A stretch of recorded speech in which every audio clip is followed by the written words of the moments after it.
It is such a beautiful day to be alive, and I'm so glad we have this time together. I'm Sanaa Laybourne. I am a professor, scholar, connector, and avid reader. I've always loved learning about what's happening in our social world and sharing that knowledge, especially over a good cup of coffee. And so here we are.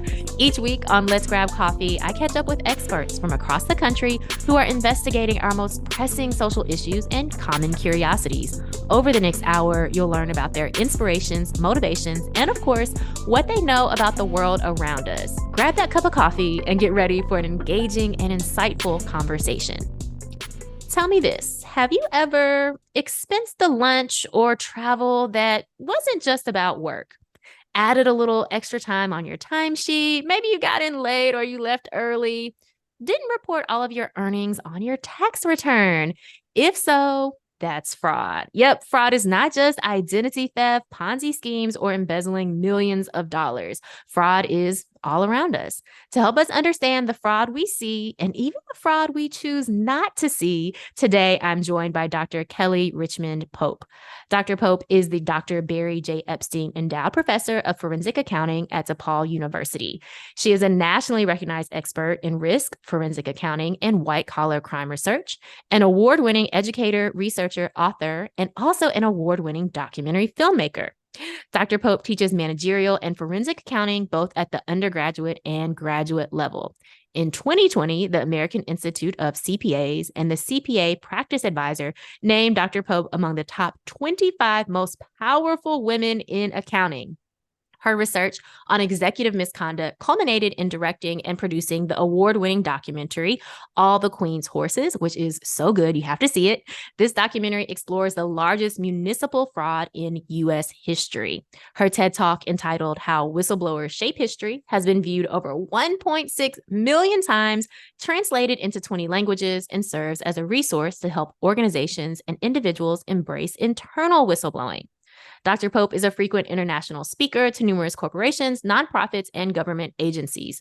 She has appeared on news outlets such as CNBC, the BBC, and WGN-TV, offering commentary on risk, fraud, and ethics. Additionally, she has appeared in publications such as Bloomberg, The Wall Street Journal, CFO Drive, Accounting Today, Forbes, The Washington Post, and The Daily Beast, discussing fraud and the need for sound internal controls. Her book is Fool Me Once: Scams, Stories, and Secrets from the Trillion-Dollar Fraud Industry, and she joins us today. Hi, Kelly. Welcome. Thanks so much for being here with us. Thanks for having me. I'm excited. I just had my cup of tea, so I'm ready for you. Look, that absolutely counts. Coffee, tea, just, a nice beverage, I think gets the conversation flowing. Well, I have to be honest, when I saw the title of your book, it immediately pulled me in. I mean, fool me once, right? Scam stories and secrets from the trillion-dollar fraud industry. I was thinking about, I just saw a friend of mine say how she got caught up in one of those text scams where it's like, oh, someone is hacking your account. Your account has been compromised. Click here and follow these instructions to secure your account. And of course, what ended up happening, as you know, is she gave away personal information that was then used to steal her identity. So fraud is definitely everywhere all at once around us at all times. And of course, we think, we can't be scammed, but many of us are. And so this book, I was completely enthralled by all of the stories of not just perpetrators and victims, but also the whistleblowers. Well, one of the things I wanted to make sure I did with the book was it's not a memoir, but I wanted to share the personal experiences that I've had with doing the interviews, doing the documentary, sometimes being victimized, never being a fraudster, but sometimes being a whistleblower. Like I wanted to share more of an inside look because there are a lot of fraud books that sort of people that delve in the space, but I wanted it to be unique to me and relatable. So I appreciate that you liked the reading journey. Yes. I was, writing notes all throughout. And one of the first notes I wrote was that I just love the tone of the book. Because Oh, yes, because you make it's so easy to understand, right? And it's a very welcoming and friendly tone, especially, and I think this is important, and we'll probably talk about this later. One part is about whistleblowers, and I feel like there has to be a very kind of friendly, engaging tone with that, so that we understand why it's important to be a whistleblower. If we do see something, right, see something, say something. So I love that tone of the book. I thought it was really fun and engaging. But what I also really loved was all the statistics and the facts that you were able to include throughout. And so for me, I love to know like all the data. And there were mm, many stats that I was like, oh my goodness, I can't believe this. So I thought it was a great balance of these stories that at times seem unreal, but in fact are real cases of fraud, as well as all of the data throughout as well. well, thank you. I appreciate that. I think one of the challenges of having two titles, that's an academic and an Mm-hmm. accountant. And those two words together might be doubly boring to most people. So that's Yes. why I have to add documentary filmmaker into it, because at least that sounds a little bit more interesting. But you're laughing because I think you agree with me. So the tone, striking the right tone, was so important and intentional, Mm-hmm. because people automatically will shut down. Another thing that I wanted to do was have a title that was a phrase that when people saw it, they knew exactly what I was talking about. And Mm-hmm. so, even when doing the documentary, All the Queen's Horses, at the time, my kids were a little bit younger, and I remember the nursery rhyme, All the King's Horses and All the Kings, going playing Mm-hmm. off of that, like something that you've sort of heard before. But fool me once is something that most of us, if we haven't heard the saying, we know what it means. Hey, you might Right. get me one time, but you're not going to get me two times. And so, but the tone, I wanted to make sure that the tone and matched. So that was intentional. So thank you for noticing that. Yes, well, you absolutely did. And I understand, like, as also as an academic, sometimes the things we say or the way we say it for an academic audience, oh my goodness, it's so boring. Uh, In our training is not, we're not trained to speak to the public. We're trained to speak to each other. mhm. And speaking to a larger audience was something that I wanted to do. Also, when you think about tone, one of the things, the way the book is organized is really in three sections. It's the perpetrators, like the first third, the victims are the middle, and then the whistleblowers are the last third. And so, one of the reasons why the tone is important is because the arguments that I'm making, that all perpetrators are not the same. So we can start there. They're all not the same. Everyone Mhm. does not steal for greed. And so this idea that we can say, that's them, never me, I wanted to break that down, because I wanted to figure out a way that you would see yourself potentially in this. So even in your open, have you ever said, yeah, I was at work 3 hours, but I really was just there 30 minutes, or I went to the conference, and instead of going to all the sessions, I took my whole family and I just signed in and walked out, and we Mm. we we vacationed on the dime of the company. I wanted people to be able to see their own missteps. And so creating these two other perpetrator categories, which are an accidental perpetrator and a righteous perpetrator, is really Mhm. important in terms of tone, because I want you to be able to see, maybe you probably don't see yourself as an intentional, but you might see yourself as an accidental or righteous. So Mhm. how could I create a conversational tone that breaks down barriers, that allows me to allow you to possibly see yourself in some of these scenarios? So that was why tone was really important. And I think that was so key in being able as a reader to say, oh, I understand why this person did that. Or, oh, I might have made a similar choice. Or even, oh, wow, I might have been making some similar choices. Like, is that Right. really fraud? Yeah. Yeah. And sometimes we don't think about how it adds up. I when I was writing the book and it was in the edit process with Harvard, I created this game called the Fool Me Once Fraud Experience. And so when you go through it, it's these scenarios that I created based on some of the stories from the book. But at the end, it tells you one of two things: what type of perpetrator you would ever be if you were to be one, and what type of whistleblower you would ever be if you were to be one. And what has been shocking when I do talks and I play the game in large audiences is how much we are in agreement with some of the unethical choices that many of the perpetrators make. And so that's the point, to be able to see yourself, see you rationalize why when you want something, you rationalize it strong enough to get it. And so that we need to see ourselves in this whole fraud cycle. And that was definitely one of the takeaways. And for folks who are interested, they can go to your website, kellyrichmondpope.com, and see some of those interactive games as well to figure out, okay, what type of perp or whistleblower might they be? Right. I mean, it's what I tell myself, when I tell my students in class, is it's not if fraud happens in the organization that you join, it's when. Because there's so much subjectivity in decision making, in business decision making, that you'd be surprised how often these kinds of scenarios will come up. So understanding what our triggers are before you find yourself in that situation, I think, is really key. Absolutely.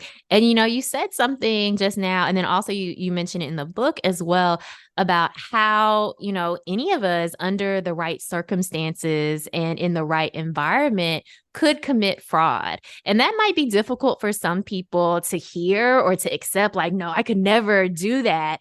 But like you said, in the interactive games that you have on your website, but then also in the book, you really show us the ways in which, just this one different choice and the motivations behind that choice could lead us down a path, maybe not embezzling $50 million, or maybe, I don't know. But I'm wondering if you could talk a little bit about that, more about those circumstances and the environment that might lead people to make some of the choices that you talk about in the book as far as perpetrators. Sure.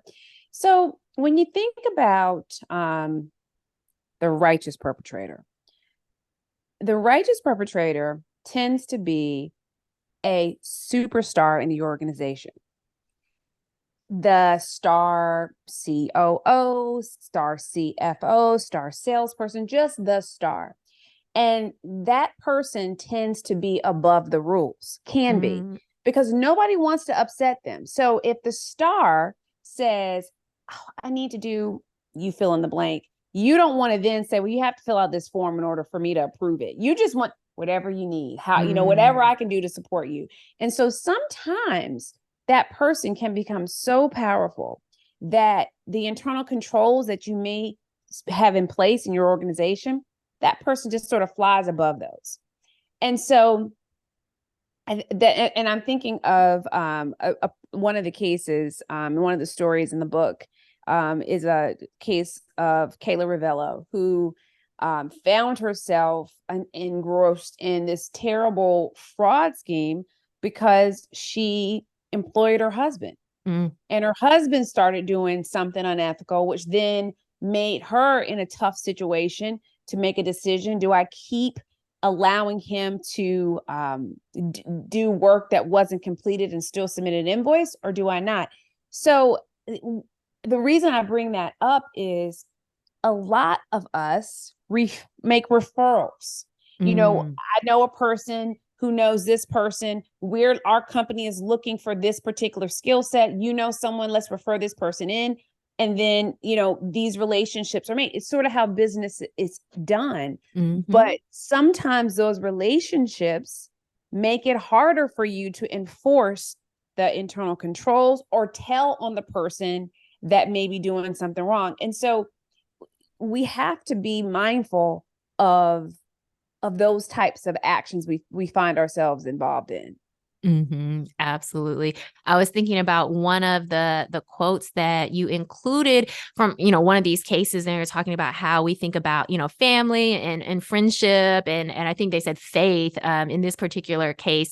as really important to our relationships and who we are, but those aren't a part of business, right? And so having those sound controls in place, it's not about your friendships, it's not about this idea of we're family or all the different values that we share. This is business. And so there's a different way we have to conduct business. Yeah, and you're talking about Cheryl Obermiller. In her case, she was an entrepreneur who was defrauded by her accountant. Mm-hmm. And the way she was defrauded is so common because a lot of entrepreneurs are so passionate about their business.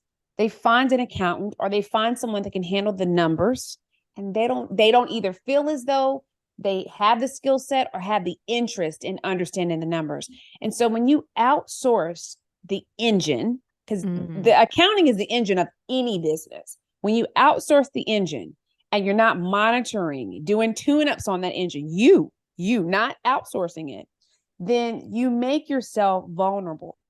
And that's really what happened to Cheryl. Is she wasn't paying attention to the operations of the accountant and of the accounting in her business. She was busy, she was growing the business. And I remember going to Missouri and doing that interview. And I remember her saying, if I just opened the mail and gave my accountant the impression that I was paying attention, she probably would have stopped. But because she knew I wasn't looking at anything, it made it easy. And you think about people observing your behavior, the people that are around you observing your behavior and knowing your patterns. And so once you make it known that your eye is not on those numbers, you can make yourself vulnerable. You have a target on your back. And so that's one of the lessons I learned from interviewing Cheryl, because it's not always about a sophisticated internal control system and 5 people and having a big 4 accounting firm. Sometimes it's just simple stuff. But something that a lot of people, you hear them say, I don't like numbers. I don't deal with numbers. We don't discuss money in this culture. We don't do that. So those 2 things alone make it really hard to talk about it. Yeah, I mean, I think that really stuck with me as someone who right now is thinking about developing, a business and a separate organization. And what I have often said to myself and other people in this process is that, I don't want to deal with the numbers. I don't want to deal with the money. But after reading your book, I was like, I got to deal with all of this. I got to make sure I know. Lean into it. You think about it. If you love your business, you love the money. You love accounting. If you love your business, you love accounting. They're one and the same. I always think about back in the day before banking was online. The bank would send you something in the mail. It'd be your bank statement, and you flip it over, and you could balance your checkbook. You would actually check to see, is the bank right about the amount of money I have? Now, we just trust whatever the bank says. If the bank says I have $50, then I must have $50. We don't even check it anymore. And so this idea of outsourcing the most important part of your business just seems ridiculous to me. I meet so many people that'll say, I hate accounting. And I'm like, no, you don't. If you like your business and you want your business to grow, and you want your business to scale, don't ever say that, because you cannot outsource the engine of your business.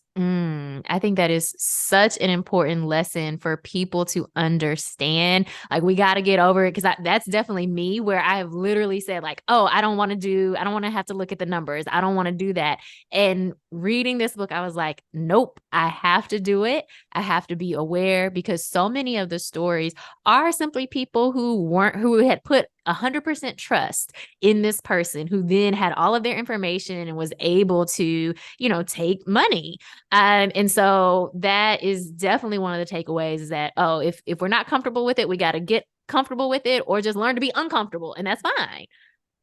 Yes, we have to, because people can rob you blind. They Yes. can. Absolutely. And you've seen that time and time again. One of the ways that I think we often think about fraud is that it can't happen to us, that, oh, we're smarter than that. Like, sure, it's happening to everyone around us, but not us. Yeah. One of the things that makes us so susceptible to fraud is we're busy. And when you're busy, you don't do everything you're supposed to do. So even myself, what I find myself trying to do now is just on my to-do list for the day, take off 3 things. Because if I take off 3 things, it's going to allow me to do those 7 even better. Make my to-do list, take off 3. And then that will allow me to focus. And I think our lack of focus and our ability to pack so much into the day is one of the reasons that makes us susceptible to fraud, because we aren't paying attention. We're not looking at our credit card statements and seeing all of the charges. We're looking to see if there's a big bump. But what if there's an $8 charge that happens every day, over 30 days, over 12 months, over 2 years? Those things start to add up. So I think we also have this idea that fraud only matters when it's big, but we don't think about the drips of fraud that sort of add up to make it big. And so that's also one of the reasons why I wanted to make sure that I focused on relatable stories, because sometimes when you're only focusing on the large corporate cases, you don't see that affecting you. You don't, Bernard Madoff, as fascinating as that story was, I didn't have enough money to be invested.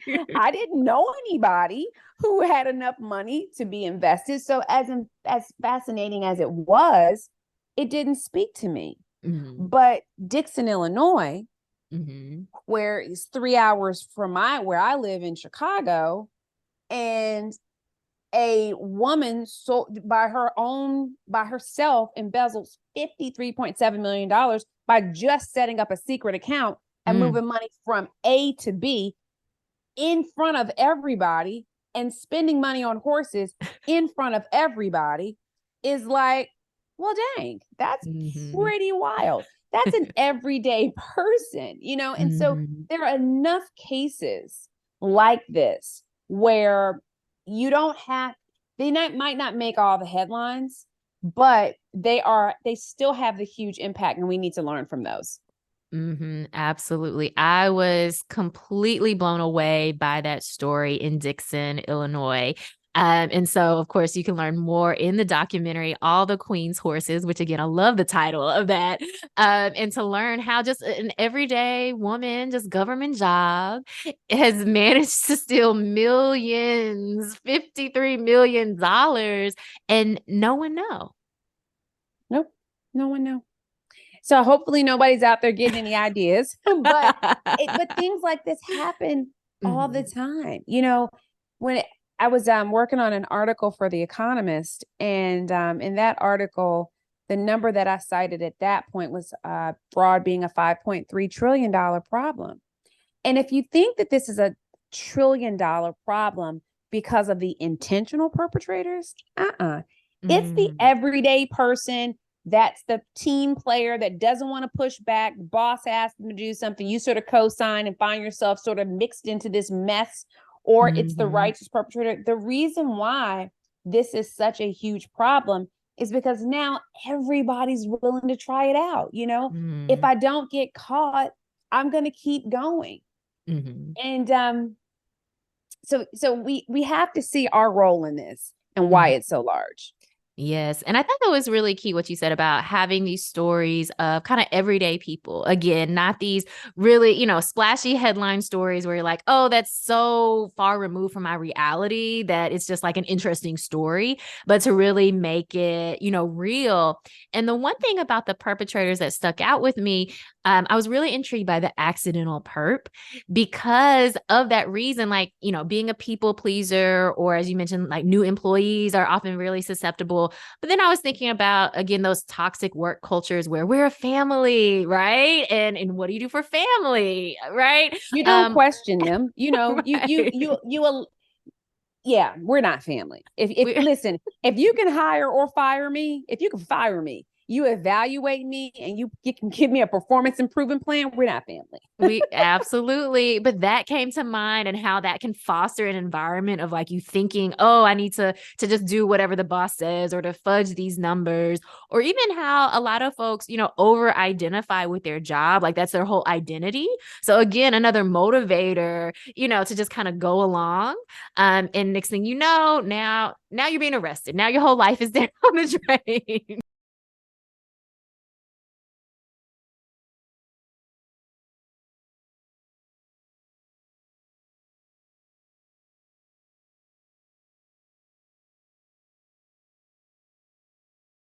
I think that I was at the beginning stages of watching like the team retreats and the closeness that people became at work. And if you Mhm. think about a generation out, or maybe even two generations away from my parents, or even probably grandparents, work there was a clear boundary between your work life and your personal life.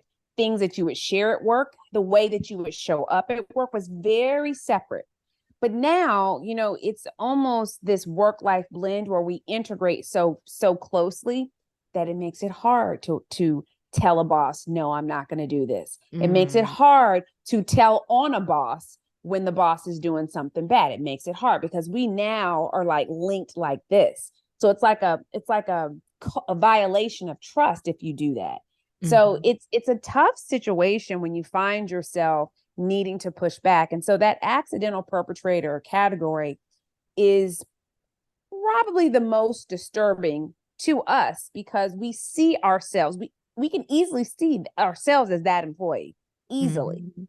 Yeah. And you mentioned something about how it makes it difficult for us if we see something to say something about it as well. When we have these work cultures where, we're not just employees, or you're not just my boss, we're friends or something seeming like friends. And so it makes it more difficult because, as you talk about in the book, there's that fairness loyalty trade-off when it comes to actually saying something. And, one of the parts of your book is, of course, about whistleblowers. And I thought that this part, whoo, right? Because we have it's interesting. One, I think we're really taken away with these stories of whistleblowers. I was thinking about Aaron Brockovich. Like I love the movie, right? But at the same time, in our personal lives, we might feel very strongly that you're not supposed to say anything, right? That you shouldn't snitch. That's a bad character trait to say something. And so I was definitely feeling that kind of tug of these Mm-hmm. different ideas in reading that chapter. That whole section was inspired by a TED talk that I gave. And the original title of the TED talk was, "Why do we hate whistleblowers?" Because we really do. Like Mhm. we hate them, and this is just sort of my opinion. We hate them because we are actually envious of a person that has so much confidence that they can step out in front of everybody and say you're wrong. And we Mm. may not do that. I know my own self. Like I feel pretty confident with myself, but can I really blow the whistle on the president of my university if I needed to? Like, could I really take that on? So the person that can do that, Mhm. maybe I'm a little jealous of that person. Mm. Maybe my jealousy of that really turns into distrust. And so maybe I'm just gaslighting that person to turn it into something that it really isn't because it's actually my insecurity. So that's really what's this section of the book started with, is really trying to unpack, why do we hate people that come out with truthful information against the group? Why do we hate them? Mm. Why should we hate them? Like should we? I don't think I think the answer to that is we shouldn't, but we Mhm. do. And Yeah. so also breaking down the whistleblower category into three categories, because the whistleblower journey, I think, varies based on the type of whistling they're doing Mm-hmm. and the organization that they're doing it on. Now, if you are a publicly held company and a whistleblower is out there whistling, Mm-hmm.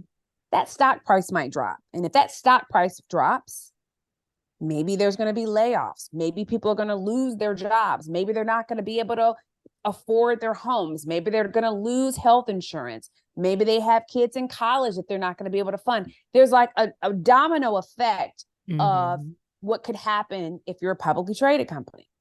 You're a nonprofit and people are out there whistling. Maybe that impacts your donations. Maybe your donations go down. And then maybe staff is cut because less money is coming in to fund the nonprofit. So there's these reputational risks that can happen if someone is out there whistling. Now, what was really interesting to me about Kathy Swanson's experience as a government whistleblower is people seemed to celebrate her in a way that a vigilante whistleblower is not celebrated. And Mm-hmm. so it made it important for me to figure out, let's unpack this whistleblower construct to understand why, if the person sort of stumbles upon it, is their journey a little bit different than the Mm-hmm. person that just is sitting minding their own business and notices something's wrong, and then they're not on the team, but they just are an observer and whistleblow. People tend to not like that person. Mm. So accidental whistleblower, noble whistleblower, and vigilante whistleblower. So accidental, as the name it describes, is a person that stumbles upon some problem of another. And that's Kathy Swanson. She was the accidental whistleblower. She was doing her job. She was a city clerk at Dixon.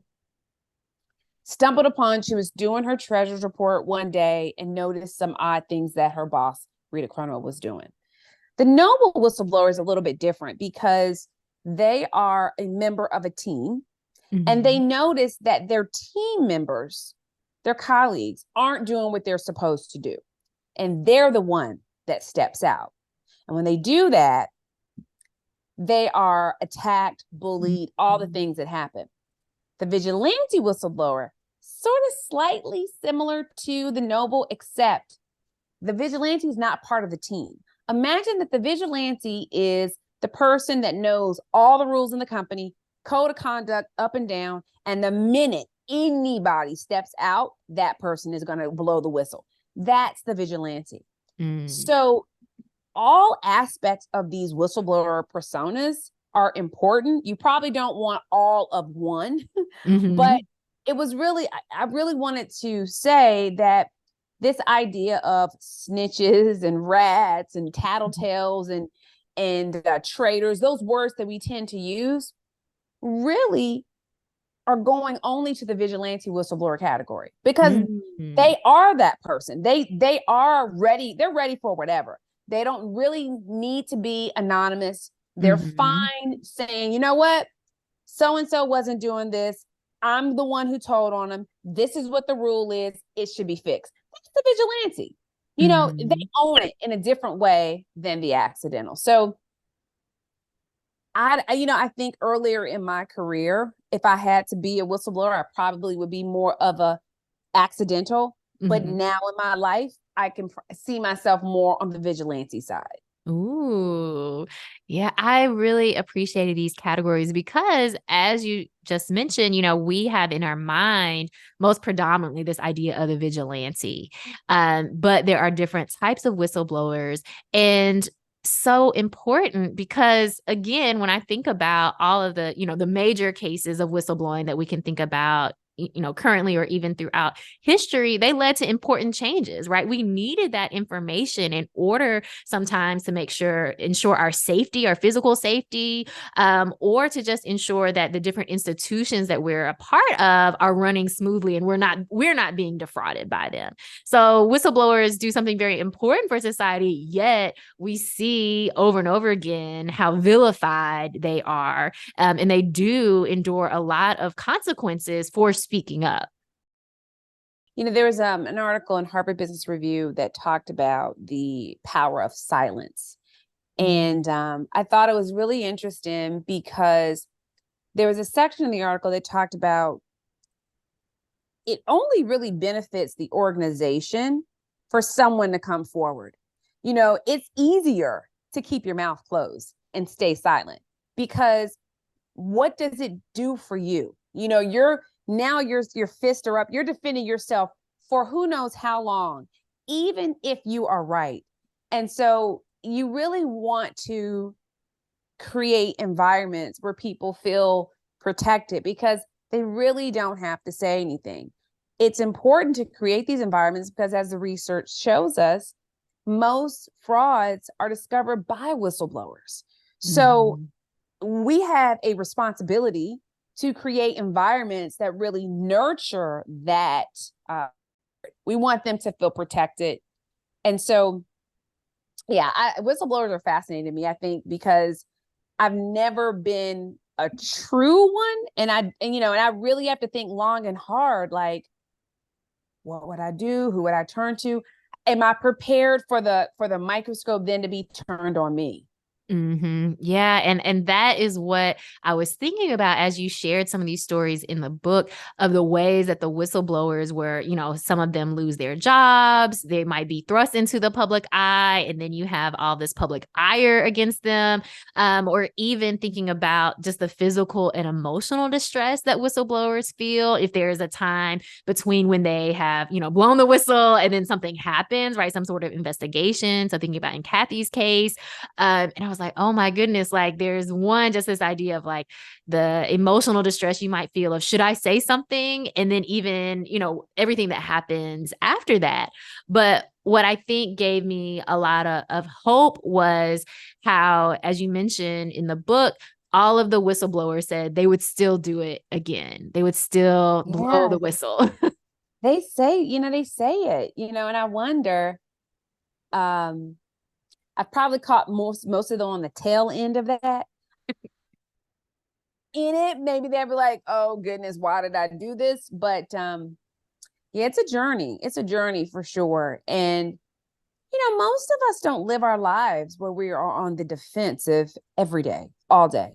Just trying to defend your name, your role. Like, why is it you? Why did you come out? What is your problem? The tables really turn really quickly on that said whistleblower. So I don't always know if it would be me, but I think I'm ready for it now. Okay, look, we will see. Watch out, you might stumble upon an opportunity. You never know, right? You never know. Something else that came to mind as I was reading about the whistleblowers was also the role of journalism. Because a lot of these times we're seeing investigative journalism or even sometimes whistleblowers going to the media or to specific journalists in order to kind of blow the whistle. If again, there might be a question of like, who do I even tell?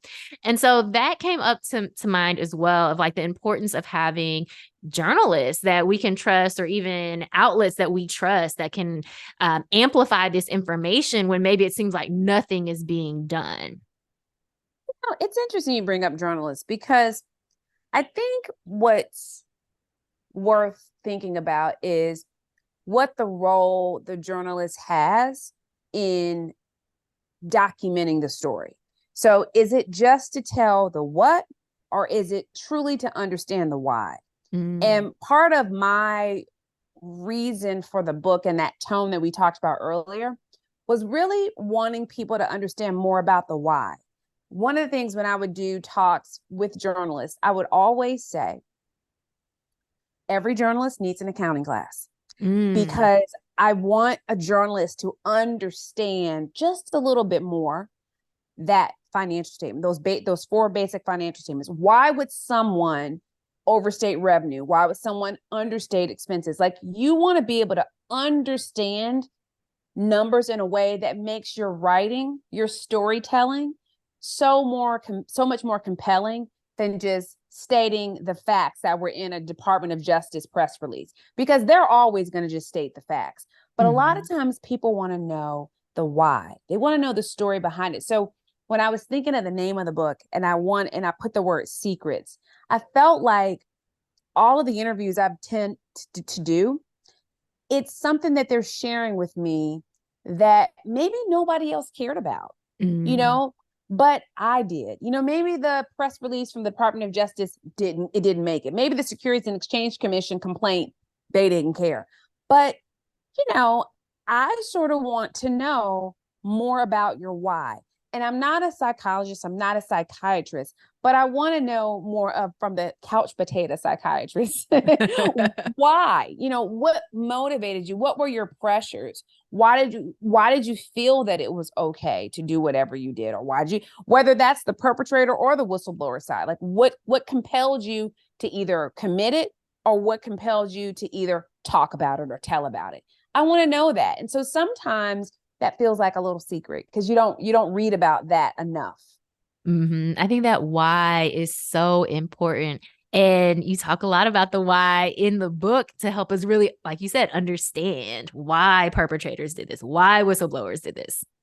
Understand and also empathize, because it could be one of us. It could be any one of us. It could be a great friend of yours. It could be a sibling. It could be any one of us. And so I want people to empathize just a little bit more. I think that empathy piece is key, because what I walked away with from this book was understanding that fraud is definitely happening all around me. And someone I know is very likely committing fraud, whether in these quote unquote smaller ways that we might think of, or potentially in, a bigger way. And I think that's also something in the book that comes out, is that in so many instances, people were just surprised to find out that this person that they trusted had defrauded them, right? And again, that kind of speaks to this idea of, one, trust, but then two, understanding how this even happened and the why behind it. Because in most of these cases, it's just like everyday people who are doing these extraordinary things that we never would have thought about. We never, not that person, not our neighbor, not, whoever, not our church member, but yet here they are committing fraud. Yeah. I mean, and I think it happens so frequently because there are so many internal control weaknesses in organizations, and we're not really talking about that. Like, even with sound internal controls, you can easily think up a scheme. I mean, anyone could say to your friend, "Hey, you could become a vendor. I know the person that's accepting the vendor applications. And once you become a vendor and once you get business, I want you to give me a kickback of 20% or 30% because I'm the person that made sure you got the job." Fraud can happen. Now, what makes it fraud? The fraudulent part about it is that, let's say that vendor is a phony vendor. Okay, so let's say that I know the person that's approving vendor applications. I'm going to set up a phony vendor. You're going to approve it. Then that phony vendor is going to issue an invoice, and then the company's going to pay it. When I get that payment, I'm going to give you your kickback. There we have fraud. But that's easy just to come up with. Easy even fraud, folks. even with sound internal control. So it's why we have to get people talking. We have to give people scenarios. And so if you flip through some of the exhibits in the book, are games and activities I try to play with my students, like, what are your red flags? And some of them are really funny to me. Like, like, if you don't like Beyonce, that's probably a red flag. I mean, at this point, it doesn't matter if you really like her or not. The whole world does. So if you don't, there's something that you sort of stand out now as something's wrong with you. That's how people are going to look at you, because, and so, or I said it, if you don't like dogs, like, not to say that you have to own a dog if you don't like them, like, how could you not like a puppy? How could you not? I love those lists of red flags, because let me tell you, I'm reading the book. I'm like, I need to know these red flags. And then I start reading and I'm like, wait a minute. But they just think about it. Think about this. I mean, they're good ones. Like, have you ever gotten a LinkedIn request and there's no picture? Yeah. What's up with that? What? I don't know. And then sometimes you get it. You might hit it, and then there's no information that is with it. That should be a red flag. Absolutely. There is something wrong. Now, How many times do you get an email from someone? What if it was a Hotmail account? You don't see as many Hotmail, not as much, or an MSN account, right? Or an SBC global account, like things that are sort of a little bit dated, right? Mm-hmm. It's again, I didn't say it was fraudulent. I just said red flag. I just said red Red flag. flag. That Hotmail email account, I had a Hotmail for quite a while. And one of my friends told me, he was like, Sana, I'm going to need you to get rid of that account. It's a red flag. And I did. I got, okay. So just so everyone knows. All right. That's, if I have any red flags, it's not that one. Okay. Yeah. I mean, they're just things. They're just things that just sort of make you say, And when you say you need to dig a little bit deeper because you want to make sure that the business is legitimate. You want to make sure before you click link or click that link that it's not your bank account. It's also not open on your computer. Like they're just things that you don't do now. Like in public Wi-Fi areas, you shouldn't log on to your bank account. Like just things. They're just all kinds of things because we really can't trust in the way that maybe 20 years ago we did. I think that's so key, though, of cultivating our intuition and listening to those red flags or listening to those moments when you're like, and not just simply trying to rationalize it away, because that is telling us something. That's information, right? That's trying to get us to pay attention. And oftentimes there is something there worth investigating. Yeah. That's a personal story that I included in the book was the time the IRS called me. Oh. And I still needed to submit my return.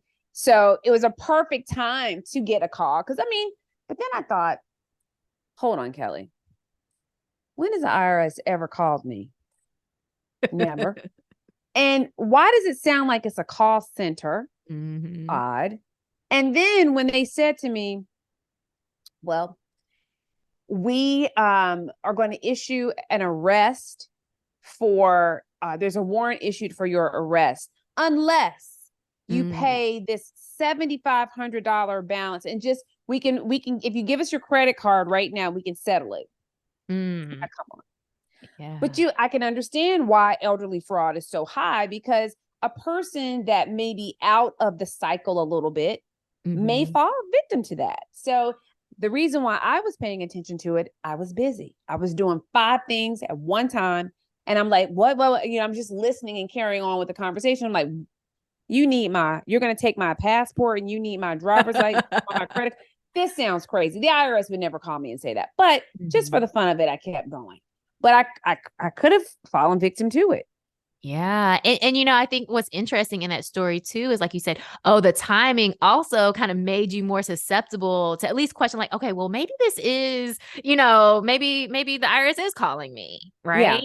Yeah. And so again, fraud can happen to any of us. I'm thinking again about when you talked about like elderly folks being targeted, when people call and say, oh, your grandson or your grandchild is in, got taken to jail and we need to post their bail. And that actually happened to a friend of mine. His grandmother got a call like that, and she just gave her information because, of course, to her, she's thinking, my grandchild needs me. Like, of course, I'm going to give you this information over the phone, and got thousands of dollars taken out of her account. But again, like, it can happen to any of us if we're not paying attention, right? If we are super busy, if we're just, clicking on things, or if we're ignoring those red flags that we're seeing. Now, the one area that I don't understand as well, and I didn't talk about this in the book because I don't understand it as well, is the rom-com, the romance scheme, those scandals.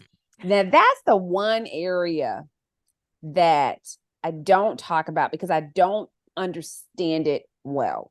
I don't understand the person that falls in love with a person they've never seen and gives them $500,000. I don't get that. I just don't get that. Like, and so there's so many red flags at so many points in those stories that make me just say, is it real? Like, how does it happen? Because at some point, I need to see you. You know, I need to see you. And so I don't understand how you get $50 out of me and I've never seen you.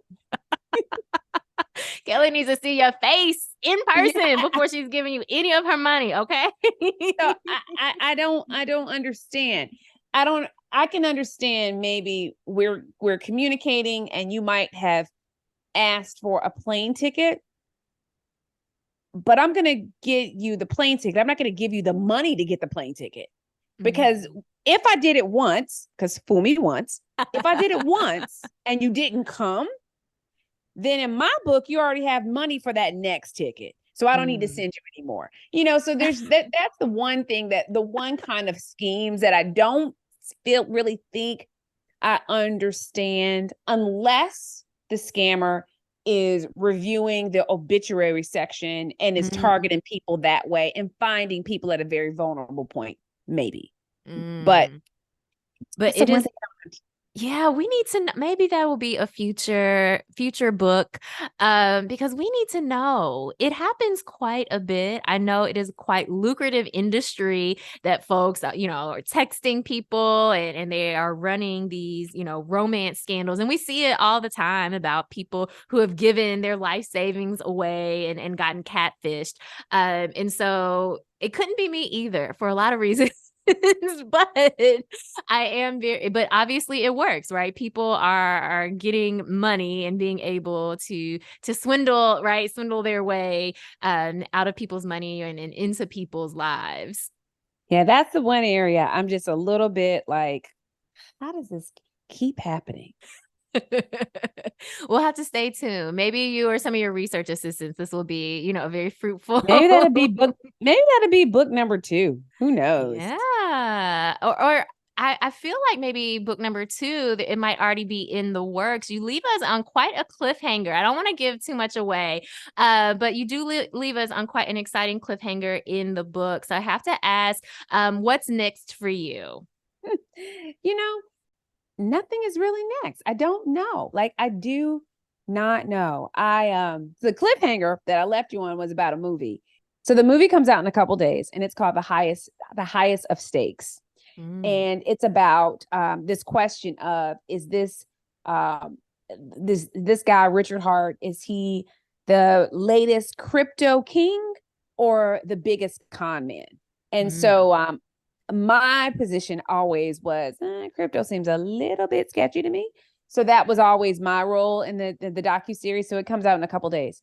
But yeah, so that's, I don't know what's next. I don't have a next. And, normally I have something up my sleeve that I'm working on. I do have a gaming, this educational gaming company that I developed with my partner called Red Flag Mania. So we are always launching seasons. Our first season was When We Pray. Our second season was When We Heal. The third season was When We Break. And they're all these true crime based scenarios that students have to play a game and solve a case, and they watch a movie and they go through all this evidence. So it's like this experiential learning environment that we've created. So I'm always doing that, but I don't know if there's another book in me. Well, this book was highly educational, informative, but also engaging. And so there's so much that I learned, first and foremost, to make sure that whether I think about myself as a numbers person or not, I am. And so, I think that was a major takeaway for me, but also really having more empathy for perpetrators, victims, and especially the whistleblowers. I'm not sure if I could blow the whistle. I'm not sure if I could whistle. I don't know. And I don't know if I'm there yet. So I just hope I don't see anything. I don't need to see anything. But you know what's funny? I don't either. But I was just thinking when you said you don't know if you could whistle. And I had this debate earlier with someone else, if the name should or should not be whistleblowing, because the person thinks that whistleblowing is such a bad thing to say. But one of the reasons why I do like the word is whistling is hard. And to whistle loud is even harder.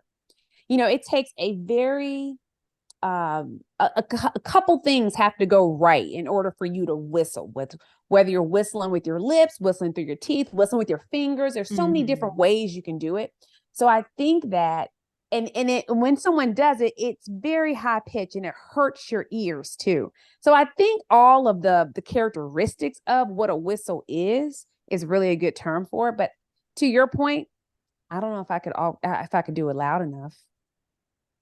Well, maybe we'll see. Life has a funny way of giving us opportunities. So we'll see what might happen. We might have to check back in. Well, Kelly, thank you so much for spending time with us today. It's such a pleasure chatting with you.